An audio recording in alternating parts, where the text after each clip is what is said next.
Okay, so you will have seen some examples of proof before. In fact, you might have seen some recently in your mocks. So if you have a quick look round, this question was in your mocks. This was a congruency proof question, proving two triangles are identical. You may have seen questions like this before. This is a vector proof. They can be quite tricky. You may have an angle proof question. This is a particularly difficult question a few years ago, proving two angles were the same. And yesterday you looked at circle theorems, which are often sort of used for proof questions. So you've seen proof a fair bit before, and so you'll be okay with the idea of proof. We're going to look at algebraic proof today, but just for your notes, proof can come in many forms. So obviously we have circle theorems, vector proof,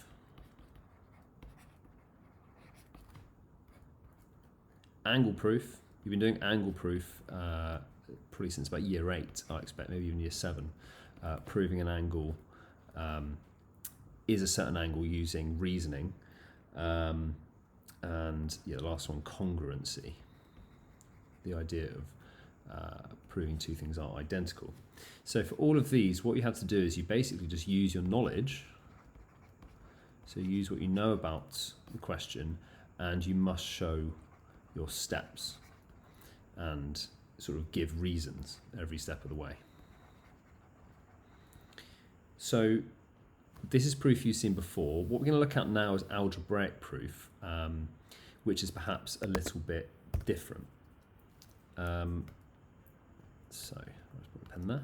So algebraic proof.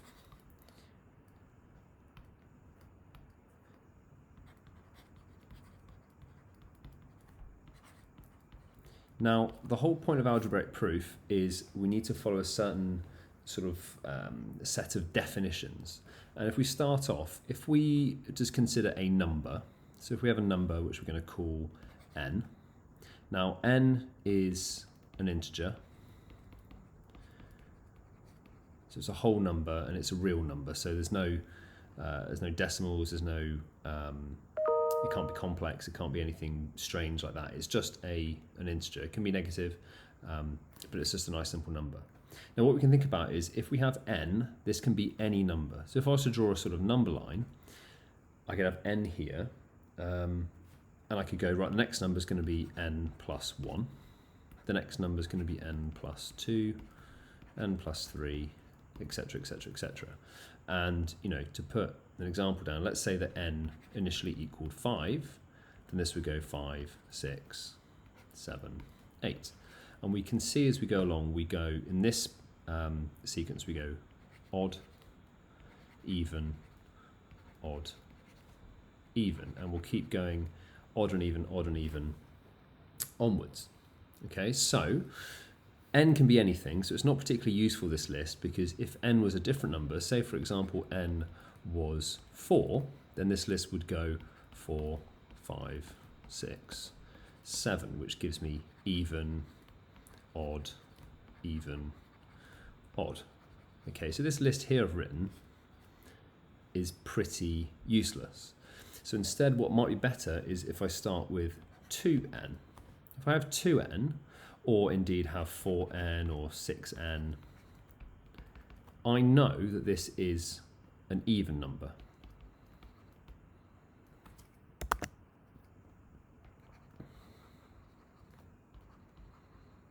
We know it's even because I've times it by 2, which means that I can then divide it by 2, and the definition for an even number is that I can divide it by 2.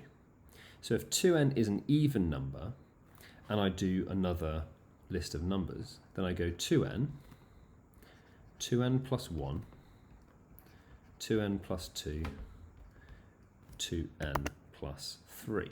I'll stop there. Now what I know about this number here is this number, regardless of what n is, and you can think about it yourself, say n is 1, this whole thing would be 2. If n is 2, it would be 4. If n is 3, this would be 6. So whatever value of n I put in, this will always be an even number, always. Which means that this one will always be an odd number. It doesn't matter what value of n I put in. So even, odd. This one, have a look, 2n plus 2. Well, this must be even. Doesn't matter what the value of n is. And this final one here, 2n plus 3, will be odd. And we can continue this idea. We can say, well, what if it's 3n? Well, this is a multiple of 3.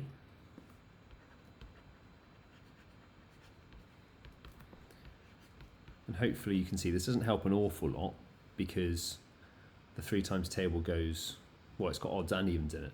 Okay, so it's not particularly useful. So what I'm just going to put in a kind of box here, 2n plus 1, that is the sort of fundamental starting point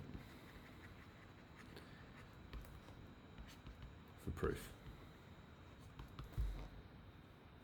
Okay. Right, I'm going to clear this. So if I have 2n plus 1, and I'm happy that that is an even number, well, I can actually have, I can write it a different way. I could also write 2n minus 1 if I wanted to. And you know, I can also write 2n plus any odd number to give me an odd number, because if you think about it, an odd number, sorry, get rid of that. 2n plus 1 plus an even number gets me back to an odd number. Okay, so we can use that fact for our calculation. So let's have a look at the question. So what you might be faced with is something like this. Show that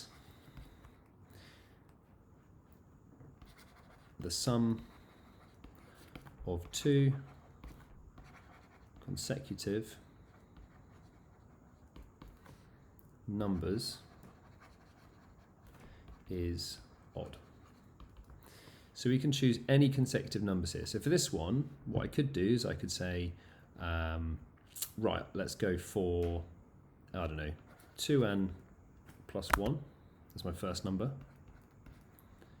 And the next number along will be 2n plus 2. Okay, well if I add together 2n plus 1 and 2n plus 2, then I end up with 4n plus 3. Okay, this might not look like much at the moment, but let's show this as an odd number. So if there's an odd number, it must be an even number plus an odd number. So here we go, 4n. Well, I can tell that's even because I can factorise a 2 outside. So 2 times 2n plus 3, okay, is even plus odd, which must be an odd number. Okay, so by adding them together and then factorising out to show that I've got a 2 here, I show that this part is even. Even plus odd must give me an odd number. And if you're struggling with that concept, just think about our consecutive numbers. Let's just think about 2, 3, 4, 5, 6. If I have an even number, say 2, and I add 3 to it, which is an odd number, I get to 5, which is an odd number.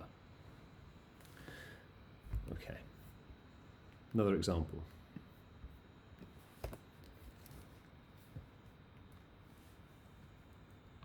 Prove the product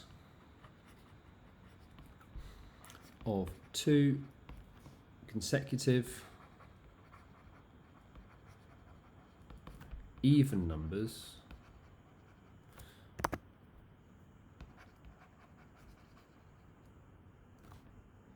is a multiple of 4.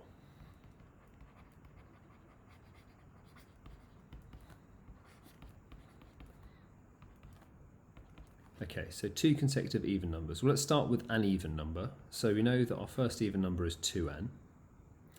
The next even number must be 2n plus 2.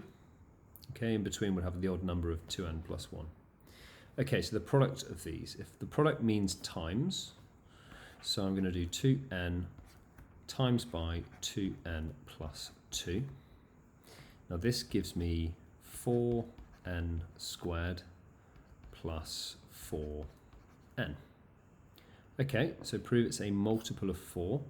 Well, at this point I can factorise out a 4 from this, which gives me 4 brackets n squared plus n.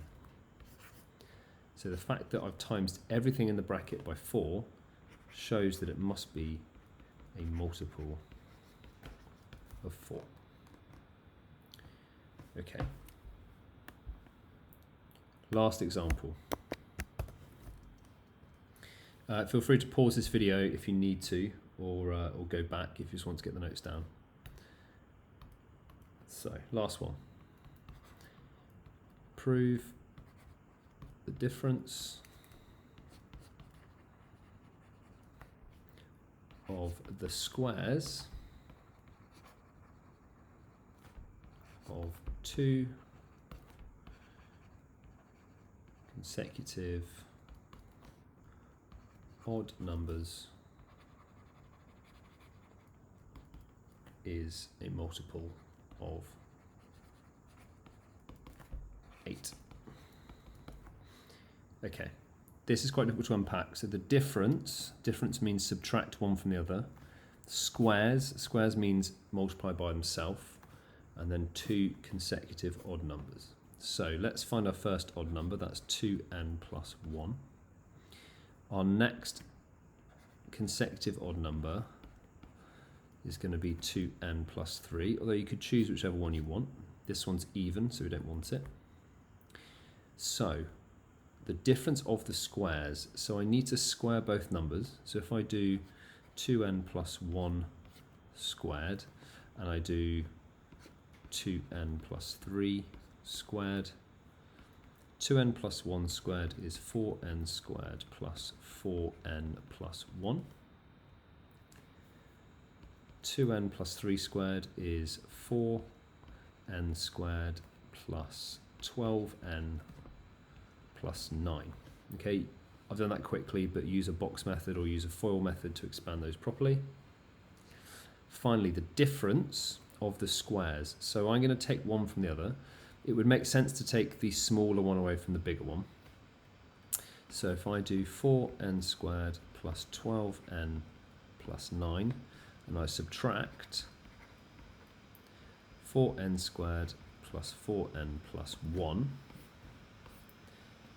I have 8, 8n, and 0. These ones cancel. So I'm left with 8n plus 8, which I can factorise to be 8 brackets n plus 1. So this shows me, because I've got an 8 factorised out, this number must be a multiple of 8. Okay, so you've got lots of questions to have a go at on this topic. I'll be in the lesson with you, so you can ask me any questions.